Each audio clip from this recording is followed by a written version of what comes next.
sobre um tema, sobre o cuidado de Deus.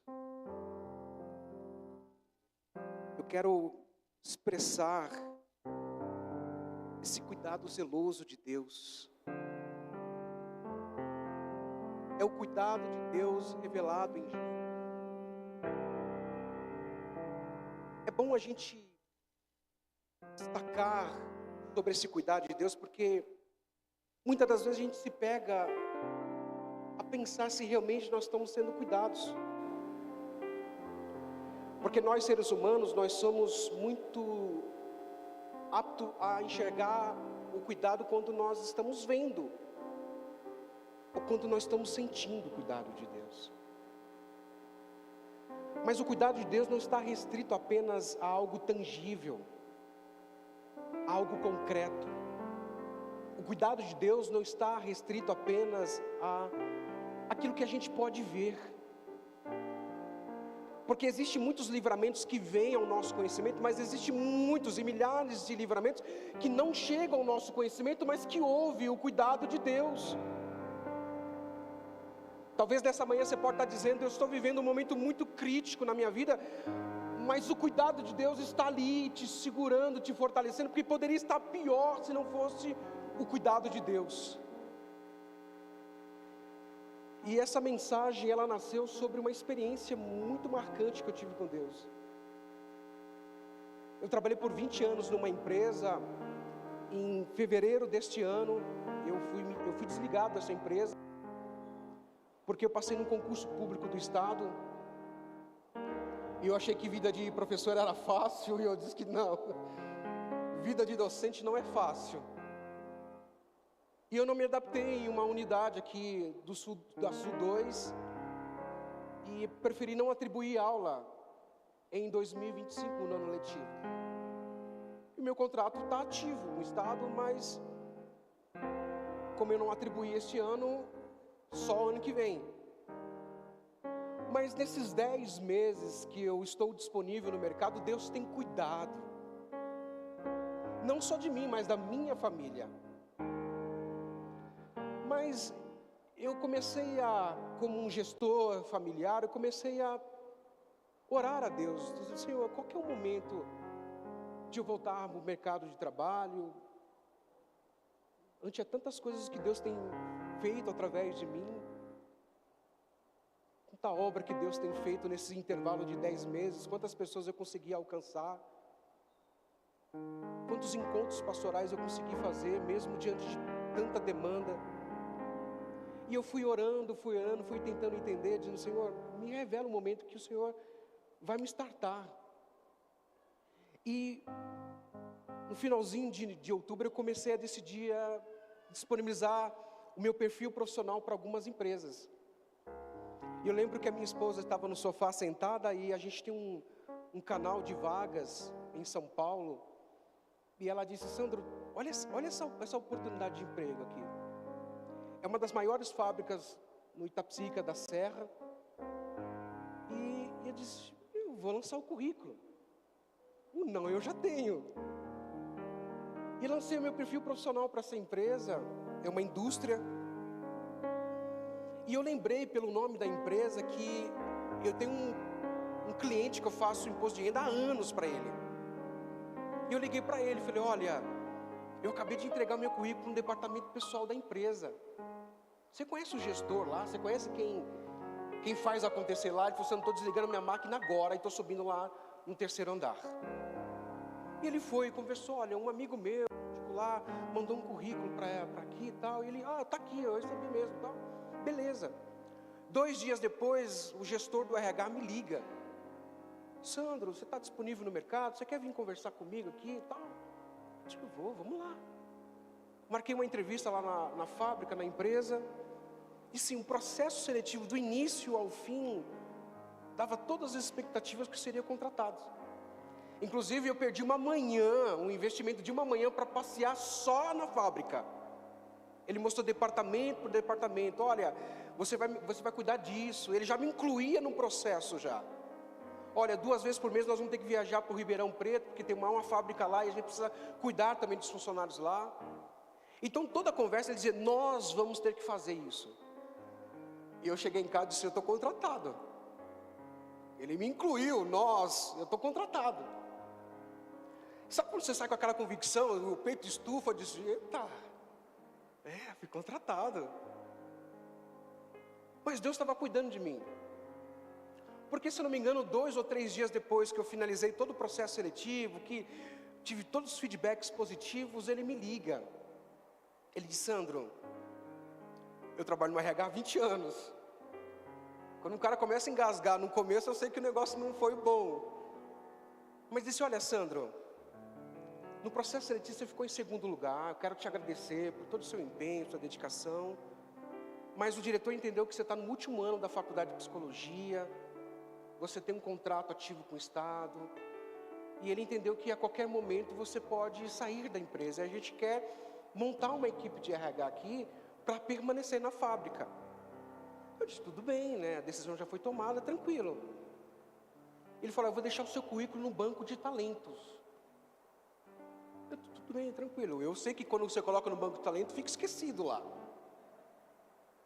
E aí, eu confesso que eu saí de carro e eu comecei a olhar e falei, Senhor, 15 minutos da minha casa, um salário que ia dar uma certa segurança financeira para minha família, porque a minha esposa também está disponível no mercado e durante esses 10 meses a gente passou por alguns apuros. Deus estava nos ensinando. E eu lembro que eu estava na estrada da Psirica e uma frota de caminhão passou, um atrás do outro. E eu olhei assim e falei assim, meu Deus, por que, Senhor? Por que, Senhor? Estava tudo dando certo. E quando eu fiz essa oração, eu fiz um clamor, falei, Senhor, eu vou sair às 4 horas da tarde da fábrica. Vai ter tempo de passar em casa, tomar um banho, tomar um café, ver minha esposa, ir para a faculdade.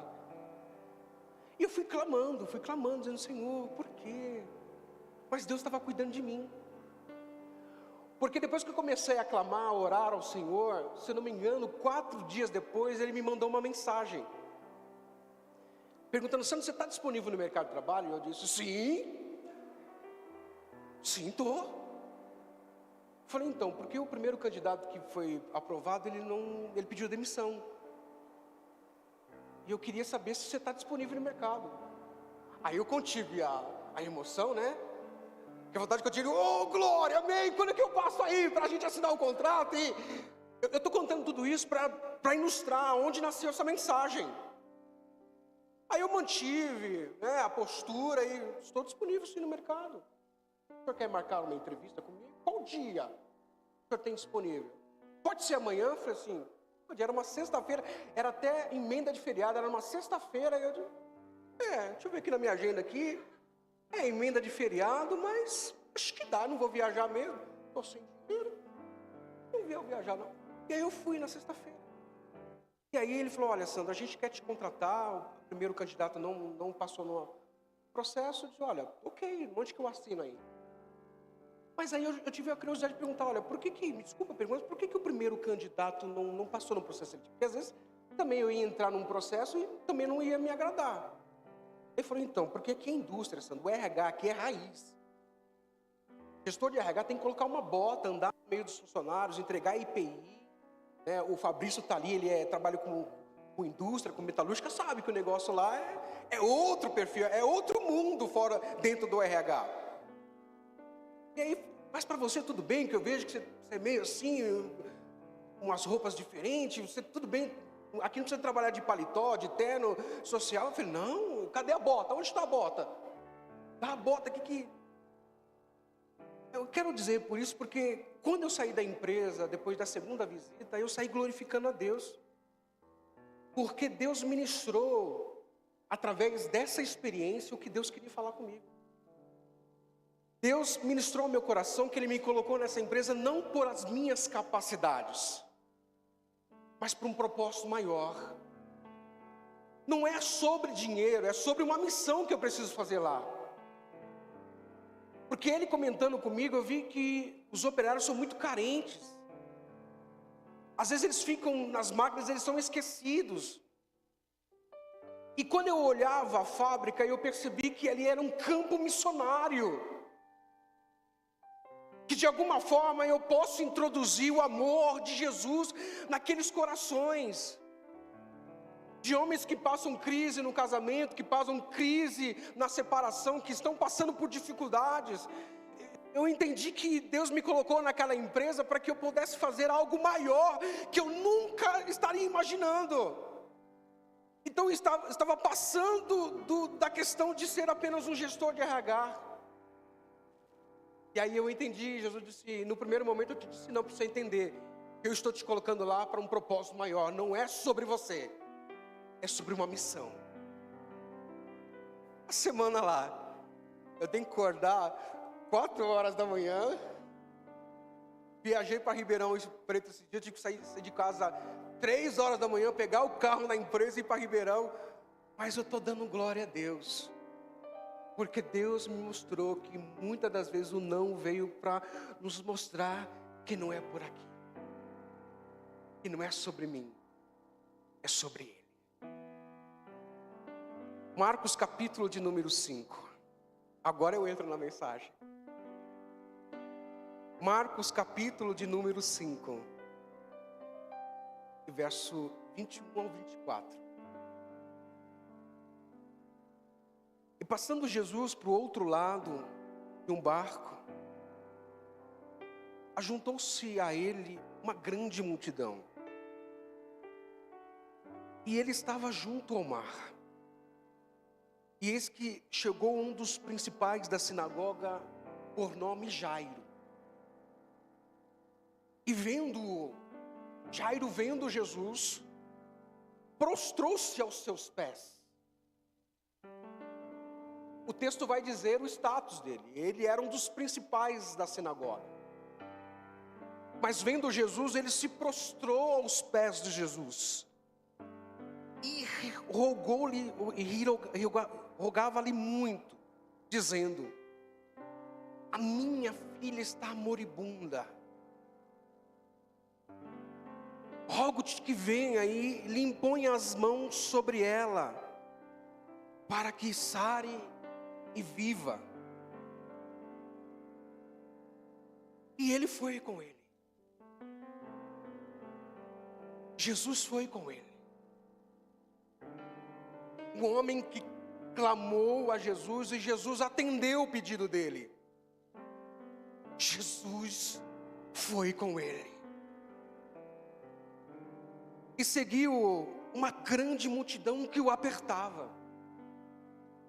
Esta passagem é citada nos 3 evangelhos sinóticos: Mateus, Marcos e Lucas. Eu falo o evangelho sinótico porque eles compartilham entre si semelhanças, conteúdos significativos, mas talvez com algumas narrativas de uma perspectiva diferente. Mateus vai dizer que, Mateus capítulo 9, verso 18, que a filha já havia falecido. A filha faleceu agora mesmo. Marcos vai dizer que a filha estava moribunda, ou seja, prestes a morrer.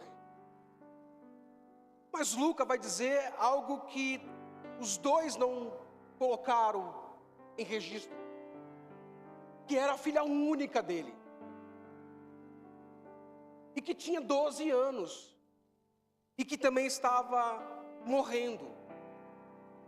Os 3 evangelhos vão citar sobre a passagem de Jairo e Jesus. Eu não sei como tem chegado as últimas notícias na sua vida. Se ainda existe chance, ou se já se perdeu, ou se não tem nada o que fazer. Eu não sei qual as últimas notícias que você tem recebido. Mas a grande questão da vida é que não é a notícia em si, é como eu reajo diante da notícia. Como é que eu estou reagindo diante das notícias que vêm ao meu conhecimento? de que ainda existe esperança, de que você talvez vai perder, ou que realmente não resta mais nada a fazer. Eu não sei quais são as últimas notícias que você tem recebido nos últimos dias da sua vida. Mas tem coisas na vida que a gente não tem controle, tem coisas que cercam a vida que a gente não tem controle sobre ela. Eu posso me prevenir, mas eu não posso garantir que a doença se manifeste. Eu posso me cuidar, mas eu não posso garantir que a perca não aconteça. Eu posso trabalhar, mas eu não posso garantir que o desemprego bate à minha porta. Eu posso poupar, mas eu não posso garantir um período de escassez na minha vida. Porque tem coisas na nossa vida, existem fatores que cercam a vida humana, que nós não temos o controle absoluto. Não temos. E aí a grande pergunta que me faz nesta manhã é se diante de fatores que cercam a vida que eu não tenho o controle absoluto, então a pergunta que surge: o que é a vida então? Tiago vai falar sobre uma fragilidade dos planos humanos. Tiago capítulo de número 4, verso 14, vai dizer o seguinte: vós não sabeis o que acontecerá amanhã. Vocês não sabem o que vão acontecer amanhã, porque o que é a vossa vida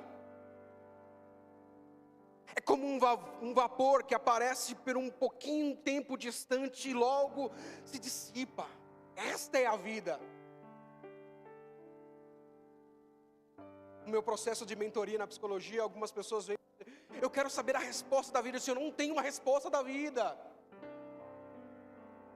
porque a vida é complexa, o ser humano é único, eu não tenho a resposta da vida.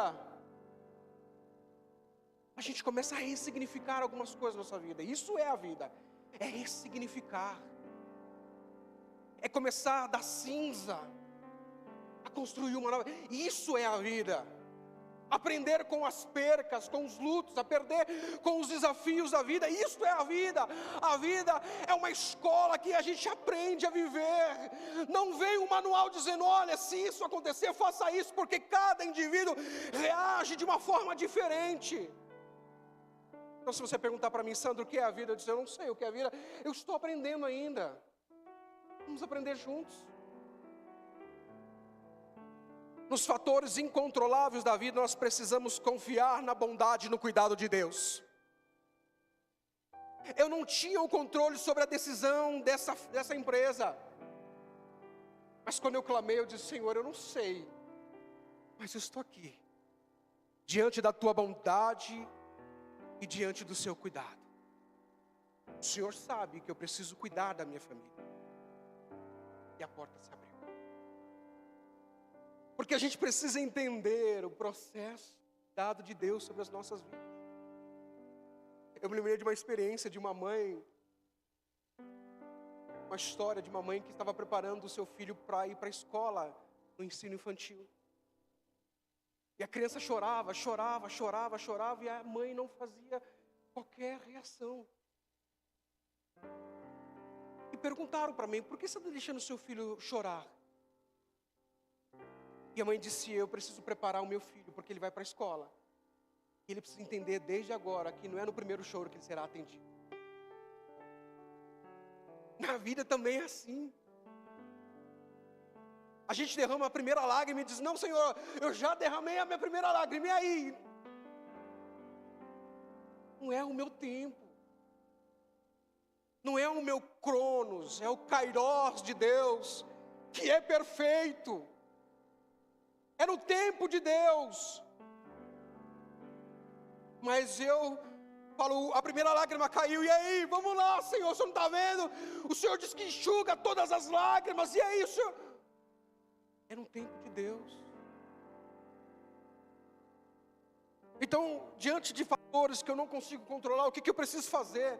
Tiago vai dizer que a vida não se explica, se vive, mas Tiago também vai dizer o seguinte, sobre uma dependência, uma confiança pela bondade de Deus, porque Tiago capítulo de número 4, verso 15, ele vai dizer: ao invés de você dizer isso, de que eu vou para uma cidade, vou vender, vou passar um ano lá, vou ganhar lucros. Ao invés de você dizer isso, diga o seguinte: se o Senhor quiser, e se nós viveremos, se nós vamos viver, faremos isso ou aquilo. Viver o cuidado de Deus é viver desprendido. Eu quero abrir um parênteses aqui, porque quando a gente fala sobre viver desprendido, a gente acha que é viver de qualquer forma. É seguir a vida, dizendo: o Senhor tem algo maior para mim. É como o Tiago disse: nós vamos fazer isso ou aquilo, conforme a sua vontade, conforme o seu cuidado. Quando eu leio Marcos, capítulo de número 5, algumas perguntas também me surgem. Quem era Jairo? Jairo era chefe da sinagoga, que ocupava um cargo de respeito na comunidade judaica. Ou seja, ele era chefe da sinagoga. Jairo era responsável em administrar o local, organizar a leitura das escrituras sagradas, na manutenção na ordem do culto. Ou seja, ele era alguém visto como um líder espiritual e social. Era alguém que era bem visto pela comunidade. E qual era a necessidade de Jairo? Jairo era um pai desesperado buscando ajuda para sua filha. Você percebe que o nosso exercício como ministro, o nosso chamado não nos isenta de viver momentos penosos na vida. Porque se ser pastor, ou ser ministro, ou ser líder de casa de paz fosse uma isenção para deixar de sofrer, a gente teria um monte de líderes no Brasil.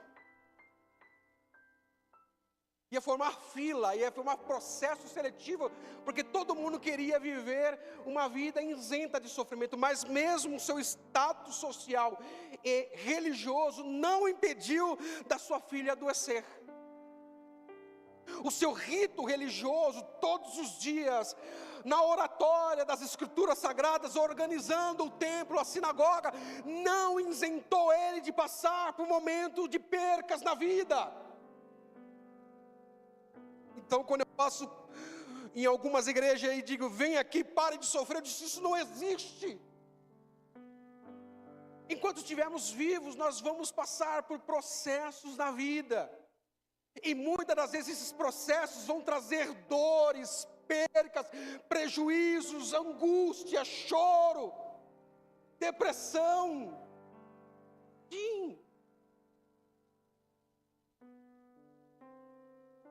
A religião nunca pode e nunca poderá esconder as nossas necessidades humanas. Ah, não, eu sou chefe da sinagoga. Não, eu não posso fazer isso a público. Não, eu tenho um status a zelar.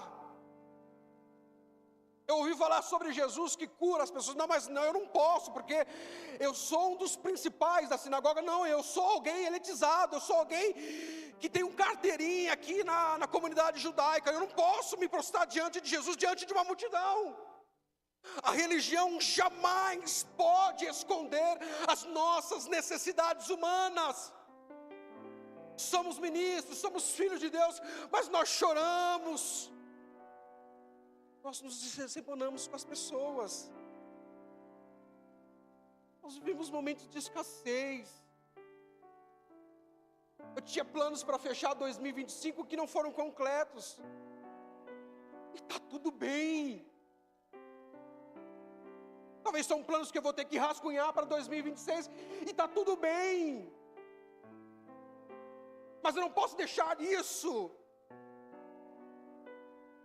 Não, eu preciso ser maduro, eu não posso dizer para ninguém que eu estou sofrendo, eu não posso pedir ajuda, não, eu preciso pedir ajuda quando for necessário.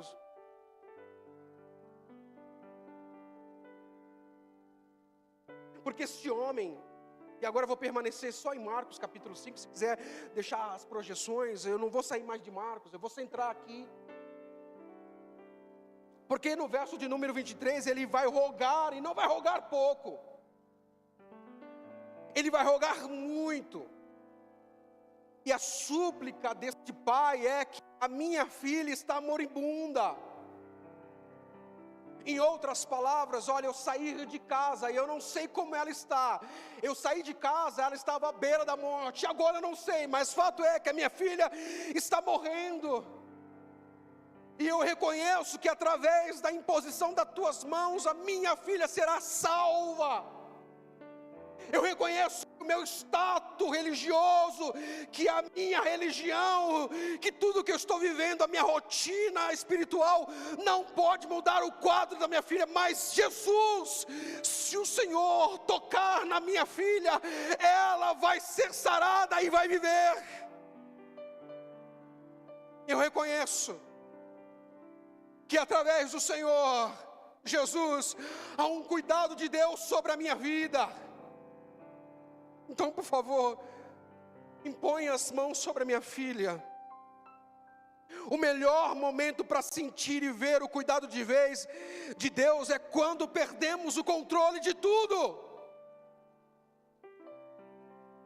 Quando não resta mais esperança, aí a gente para enxergar o cuidado de Deus. Porque enquanto você estiver lutando contra você mesmo, dizendo, calma, deixa comigo. Enquanto você está dizendo assim, eu estou no controle, eu sei o que eu estou fazendo, o cuidado de Deus está operante sobre a sua vida para que o pior não aconteça. Mas nós não vamos viver os benefícios totais do cuidado de Deus, porque eu estou lutando comigo mesmo. Eu estou dizendo, não, deixa comigo, eu estou fazendo, eu sei que eu não vou conseguir, mas o meu orgulho me diz, não, eu consigo. E eu deixo de viver esse cuidado de Deus na sua plenitude. Eu não sei se você está entendendo, mas está na hora de você levantar as mãos e dizer assim, Senhor, eu já tentei de tudo, eu não consigo mais.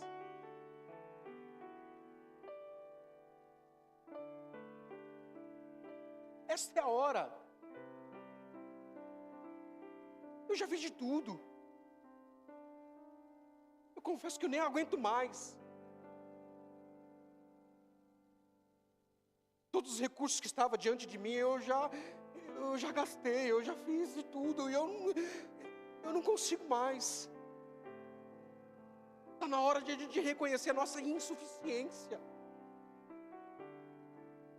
Que nós não somos capazes sem Jesus. Está na hora de a gente parar de lutar conosco mesmo, dizer assim, não, eu estou desmoronado, eu não consigo mesmo, e é por isso, Jesus, que eu preciso do Senhor aqui comigo.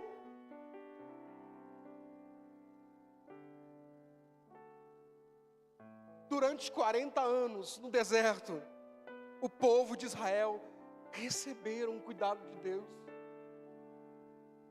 mas eles não viveram a plenitude da sua vontade. Durante 40 anos o deserto, e o trajeto não era 40 anos, era um pouco mais de 2 meses.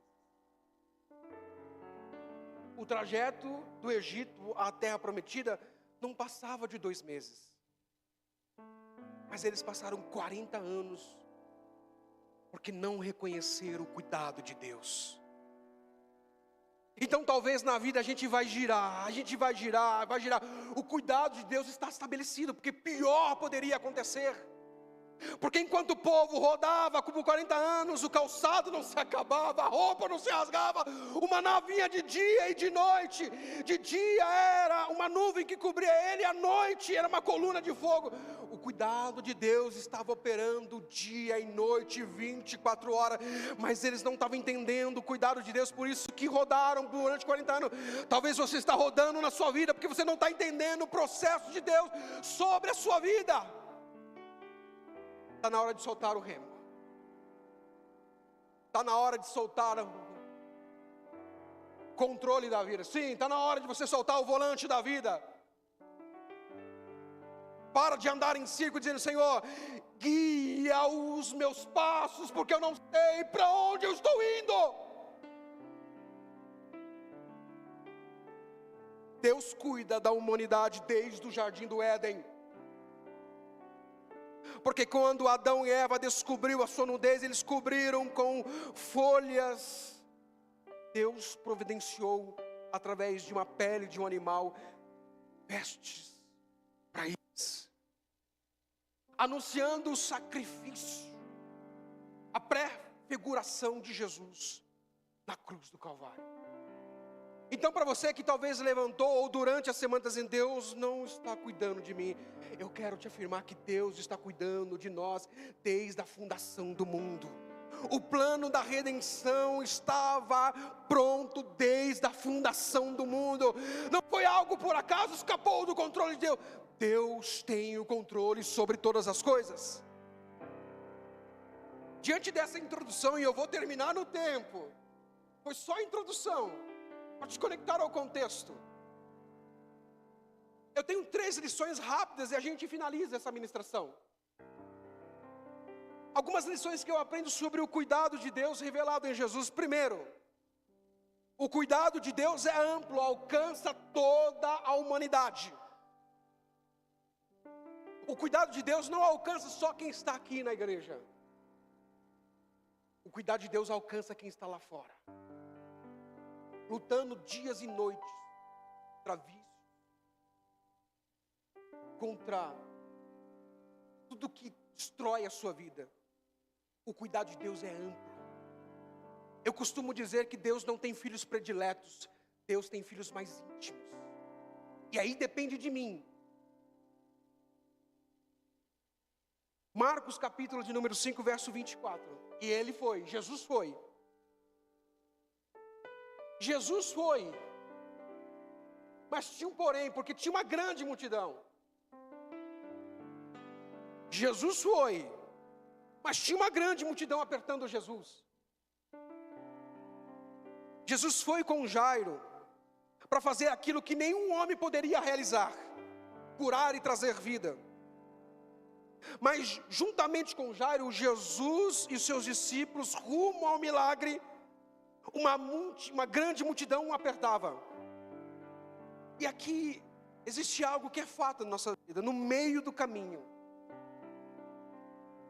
uma mulher que sofria 12 anos de uma hemorragia também foi alcançada pelo cuidado de Deus.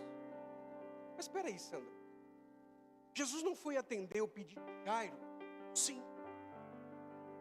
Mas no meio do caminho, algo fez Jesus parar. Mas espera aí, Jesus não foi me atender? Por que Jesus parou no meio do caminho?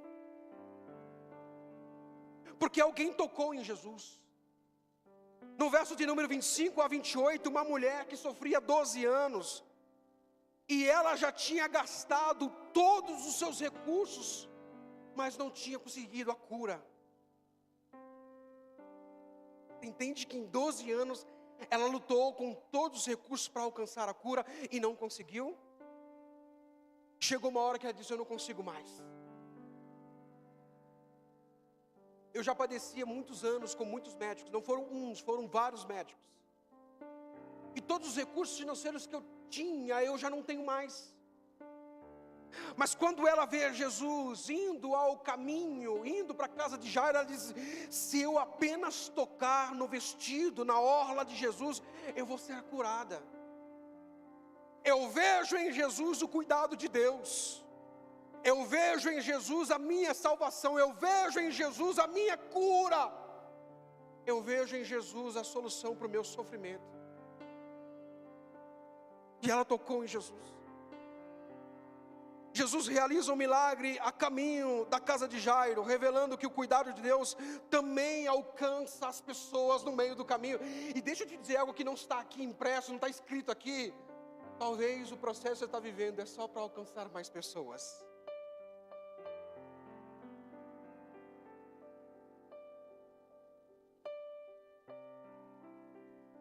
Somos filhos. Talvez o processo que você está vivendo na vida é para que outras pessoas sejam alcançadas.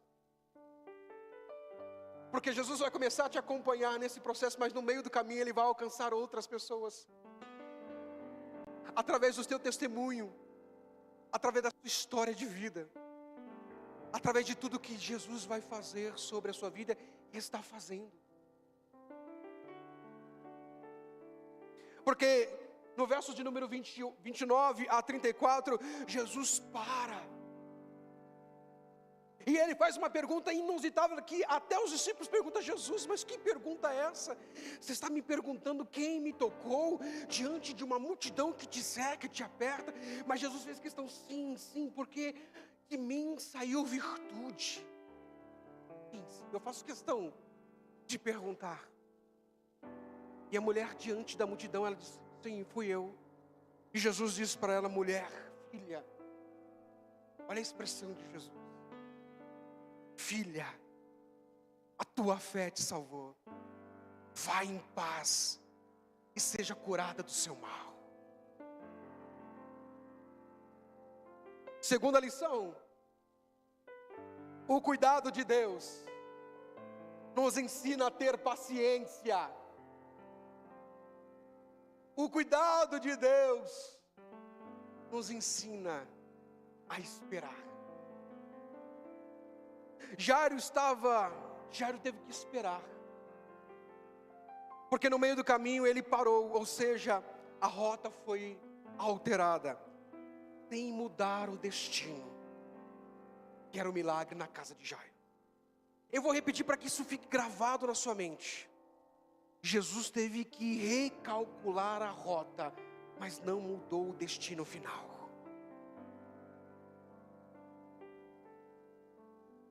Talvez na mente de Jairo ele diz: Jesus, vamos rápido, Jesus. Eu tenho urgência, Jesus, não pare no meio do caminho, Jesus, eu tenho urgência. Talvez Jairo estava ansioso, olhando para o relógio da urgência, pensando: Jesus, a minha filha pode estar morta, o Senhor está parado perguntando quem te tocou, a minha filha pode morrer a qualquer momento. A espera é um dos maiores testes da fé. Esperar é o vestibular da fé. Às vezes Deus não responde à nossa velocidade, mas na velocidade da nossa maturidade. Se Jesus responder algo para você hoje, talvez você não tenha maturidade para entender o que Ele quer fazer sobre a sua vida. Então a resposta vai vir quando você estiver respondendo em maturidade. Porque Jesus não respondeu nada para Jairo. Ele seguiu um plano perfeito, que era alcançar mais pessoas no meio do caminho. Quem está esperando algo de Deus precisa aprender que, abre aspas, a demora de Jesus nunca é um descaso, mas é um propósito de Deus. Eu vou repetir. Quem está esperando algo de Deus? E quem está esperando algo de Deus aqui nesta manhã? Todo mundo. Quem está esperando algo de Deus precisa aprender que, abre aspas, a demora de Jesus nunca é um descaso, é um propósito específico. No curso da vida, muitas coisas podem e vão mudar, vão se alterar, vão se modificar, se adaptar, mas o cuidado de Deus é imutável. Muitas coisas vão se alterar, mas o cuidado de Deus nunca vai alterar. No verso 35, Jesus ainda falando, perguntando quem havia tocado, atendendo a mulher no meio do caminho, a notícia chega. Outro principal da sinagoga chega a Jairo e diz: Jairo, a sua filha já está morta. Não tem o que fazer. Pare de incomodar o mestre. Não tem o que fazer. Eu sei que você chamou Jesus, eu sei que você clamou por Jesus, eu sei que você fez tudo, mas a sua filha morreu. Você esperou em Deus e ela morreu. É aí que a fé precisa ir além do medo. A fé precisa ir além do meu medo. A fé muitas das vezes precisa ir além da minha ansiedade. A fé precisa ir muito além dos meus traumas familiares. Precisa transcender a tudo que eu estou vivendo hoje. Jairo revela uma fé.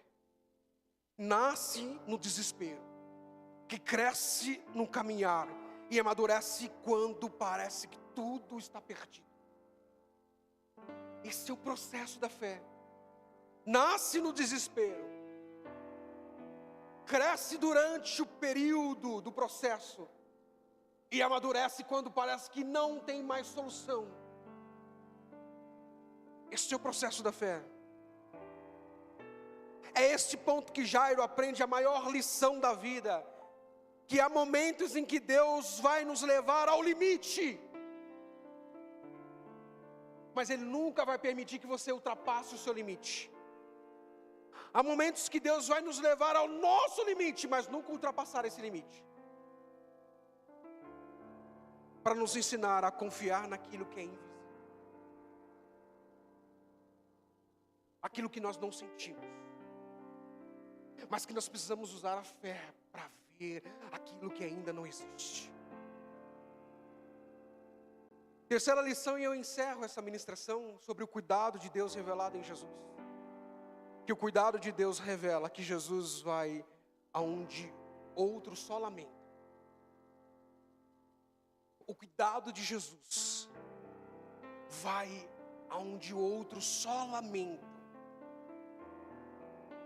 Verso de número 36. E Jesus, ouvindo estas palavras sobre a notícia da morte da filha de Jairo, ele disse ao principal da sinagoga, disse: não temas, crê somente. O cenário é de perca, um clamor já foi levantado, choro já existe, mas Jesus, no meio desse caos, ele diz: não temas, crê somente. Jesus, em outras palavras, queria dizer: Jairo, não coloque um ponto final onde eu apenas coloquei uma vírgula. Não acabou, é o início de um novo ciclo. Não coloque o ponto final onde eu apenas coloquei uma vírgula. Jairo, o que você acabou, o que você já acha que acabou, é simplesmente um começo. Jesus despede a multidão, os telespectadores, e somente acompanha alguns discípulos, Pedro, Tiago e João. E Jesus entra na casa e há lamentos e choro, quando Jesus diz, diante desse cenário: ela não está morta, ela está dormindo. E diante desta fala de Jesus, as pessoas começam a zombar, rir de Jesus. É por isso que Jesus pediu para que todos se retirassem da casa, porque existe milagre que precisa ser realizado longe das vozes que matam a nossa fé. Nos processos da vida, muitas das vezes nós vamos ter que se afastar das vozes que vão contrárias à nossa fé. Talvez pessoas vão dizer: não adianta mais, desiste. Eu preciso me afastar dessas vozes para acreditar que Deus está cuidando de mim, que Deus está cuidando de nós. E no verso de número 41, Ministério de Louvor, por favor, se aproxime, eu estou finalizando. Verso 41 e 42, e Jesus toma a menina pelas mãos e diz: Talita cumi, que traduzido diz o seguinte: menina, a ti eu te digo, levanta-te. E logo a menina se levantou e andava, pois já tinha 12 anos. E ficaram assombrados pelo milagre de Jesus. As mesmas mãos que se estenderam à filha de Jairo continuam estendidas às nossas necessidades impossíveis nessa manhã. A mesma mão e a mesma voz que disse: levanta-te, A mesma voz está dizendo a nós nesta manhã. Vamos levantar. Vamos perseverar. Ele ainda entra nas casas que choram. Ele ainda toca no que está morto. Ele ainda transforma a perca em testemunho. Muitas pessoas acreditam em Deus, mas muitas pessoas também não estão conseguindo enxergar o cuidado de Deus. Há momentos em que o sofrimento, o silêncio, a demora fazem que perceber que Deus está tão distante de nós. Mas eu lembro do apóstolo Paulo, que foi na prisão. Ele escreveu as mais belas cartas que estão inseridas no Novo Testamento. Foi na prisão que ele escreveu: quanto eu tenho saudade de vocês, mas não abram mão da sua fé. Foi no meio da prisão que Paulo teve inspiração de Deus. É nos processos da vida que você vai receber inspiração de Deus para dar um novo sentido para a sua vida.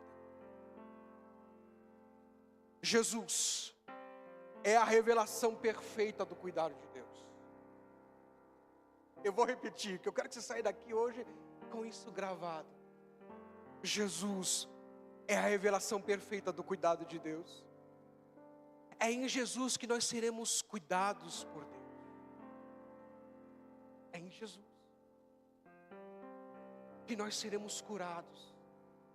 É em Jesus que nós vamos receber a salvação. É em Jesus. Jesus é a prova viva de que Deus não nos abandonou. Jesus é o sim de Deus para aqueles que perderam a esperança. Jesus é a mão de Deus estendida à terra. Coloque a mão no seu coração nesta manhã. Nós aprendemos nessa manhã. O Senhor continua cuidando de nós. Mesmo sem o entender, nós decidimos confiar no Senhor. Porque eu vejo em Jesus o cuidado de Deus nas nossas vidas. Porque Deus manifestou o seu grande amor através de Jesus. Porque aquele que olha para Jesus e crê em Jesus não vai perecer, mas tem a vida eterna. Sim, Jesus é a prova do amor de Deus nas nossas vidas. Porque Ele entregou o seu Filho para nós. Então eu quero te pedir algo muito especial, Senhor, por favor. Que cada coração nessa manhã seja inundado com este cuidado. Lágrimas que estão sendo derramadas nessa manhã, que sejam enxugadas pela própria mão de Jesus. Corações angustiados que recebam nesta manhã o refrigério do bom pastor. Sim, porque Jesus é o nosso bom pastor. Ele nos guia a pastos verdejantes.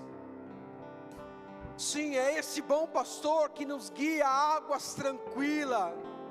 Sim, é esse Jesus que revela o cuidado de Deus, que mesmo que eu ande pelo vale da sombra da morte, eu não vou temer, porque o bom pastor está comigo, e a tua vara e o teu cajado nos consola nessa manhã.